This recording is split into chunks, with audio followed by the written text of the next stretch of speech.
Le pourquoi est trop grave. The reason for this war is too serious to say, but I will say it. For Israel, it is about surviving an Arab world that must be destroyed at all costs.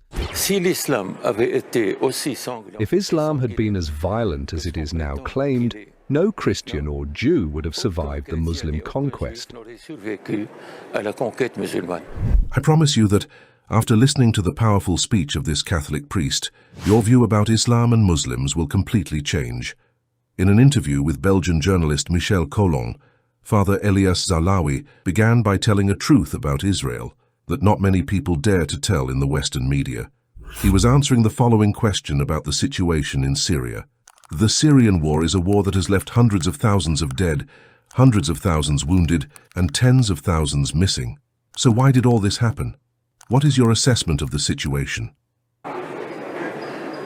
Le pourquoi est trop grave pour le dire, mais je vais le dire. The reason for this war is too serious to say, but I will say it.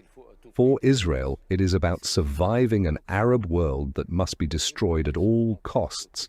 And for the West, it is about repairing its guilt complex regarding the anti-Semitism that it has cultivated for 1700 years in the West and at the time when Israel was created on Palestinian territory. Therefore, the West must repair this guilt complex by doing anything that can be offered to Israel. And the best thing that Israel wants is the total destruction of the Arab world. This strategy for dividing the Middle East countries was clearly written by an Israeli strategist called Oded Yinon in a report published in an Israeli magazine called Kivunim in 1982. The title of the report was Our Strategy for Israel in the 1980s. According to the priest, the sufferings that we see today in the world are a direct consequence of the hypocrisy of the West and its passion to dominate the Arab countries and the world in general. Priest Zahlawi states that the reason why the West does everything to dominate the Middle East is first and foremost for the benefit of Israel, and then to plunder energy resources of these countries. L'Occident, excusez-moi le mot, est pourri. Excuse me, the term, the West is rotten. Rotten by its history, rotten by its anti-Semitism, which has nothing to do with the gospel or Christ. It is also rotten by its passion for dominating the world. It does not want to abandon this passion that it has cultivated and practiced with fierce savagery for 500 years.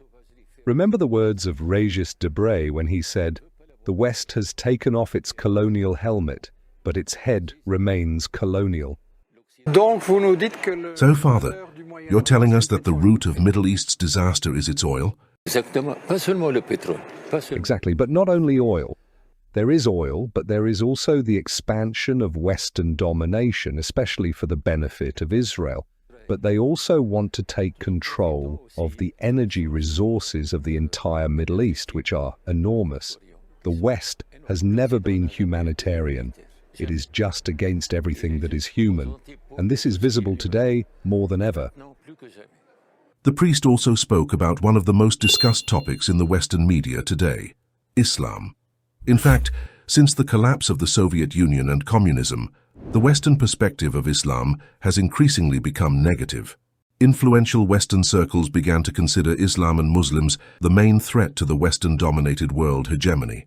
They started to create in people a fear of Islam and Muslims, portraying them as dangerous. The same way they considered fascism or communism a threat to their way of life in the past. Nowadays they claim the same thing for Islam. Is Islam and Muslims really dangerous? Father Zahlawi has answered this question. Précisément, hier, j'ai cité trois historiens juifs israéliens. Precisely yesterday I quoted 3 Jewish and Israeli historians to say to Westerners, here are those who are supposed to be our enemies and what they say about what Islam has been for them for hundreds of years. If Islam had been as violent as it is now claimed, no Christian or Jew would have survived the Muslim conquest. In fact, Muslims had the genius from their first conquest to open collaboration with the conquered peoples, and they succeeded to do something that no conqueror has ever succeeded to do. And until now, Islam has preserved this conviviality with people.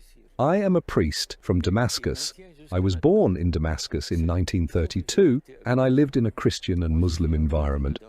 I grew up in this environment, and I assure you that in my life as a priest, I get immense joy from the company of Muslims, their friendship and their support. And what I am saying are not just words, because I have written all this in a book in Arabic, and I'm planning to translate it into English and French to make people understand what Islam really is. Islam is a religion of peace that Muslims practice with great respect. And when they see in front of them a man who respects them, I assure you that they surpass him in respect, love and service. En respect et en amour et en service. The West is one of the societies where we have a lot of Christians and Muslims. Overall, things are going well, but we are seeing a strong rise in Islamophobia and a feeling of fear towards Muslims who are considered terrorists. But you are telling us that Europe should rather take lessons from Muslim countries. Is that what you are trying to say? Hier, j'ai dit dans mon topo. Yesterday I said in my presentation that Islam presented in the West has nothing to do with the real Islam. You Westerners have unfortunately had the genius to create a Muslim society within your Western societies, a society which is closed in on itself. You have not given Muslims the opportunity to integrate, to live with you as part of you. You have let them do the work that your fellow citizens were unwilling to do, and over time, these Muslim societies, closed in on themselves, weighed down by an inferiority complex, have become a time bomb. And the Western term Muslim terrorism is a strictly Western fabrication from scratch, and it has never existed in Islam. It's a fabrication that has a lot of impact and has already had an impact on Western societies. The term jihad has also been used to supposedly subdue the Middle East and to reduce it to a region where tribes are killing each other. Their objective is to make sure there is not a single state in the Middle East which is stable. And Islam has never known this kind of instability, even in the most despotic periods. Under the Turkish regime, for example.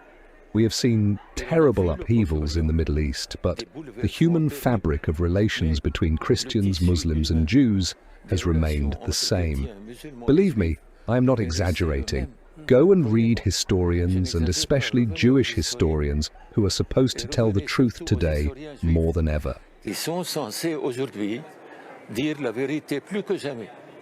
In fact, when the governments experience crises and find themselves in a disadvantaged position, hatred, alienization and otherization increases. This has been the case recently with the Western world knee-deep in political, social and economic crises. As a result, they hold others responsible and accountable for the problems they face, just like when they blamed Jews in the first half of the 20th century. If they do not face a real threat, Western governments will construct one, or at least the illusion of one. That is why term jihad, which has a different meaning in Islam, has been used by Western politicians and media to vilify Islam and Muslims. This is one of the easiest ways to make Muslims feel guilty and create an inferiority complex in them, and also to find a pretext to assert dominance over governments in the Muslim world. Indeed, the West does not prefer independent governments to manage the Muslim world. Colonial powers want to maintain their direct and indirect control over these countries.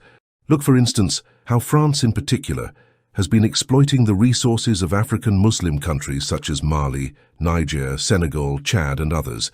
They want to have control over the Muslim at all cost, because this will determine the global rivalry between the West and others, because whoever controls the Muslim-dominated regions such as the Middle East, North Africa, the Horn of Africa, Central Asia and South Asia will gain the advantage and become superior.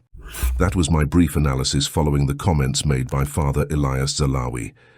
It is really interesting to listen to this priest re-establishing historical facts in a Western society where all values are today flouted.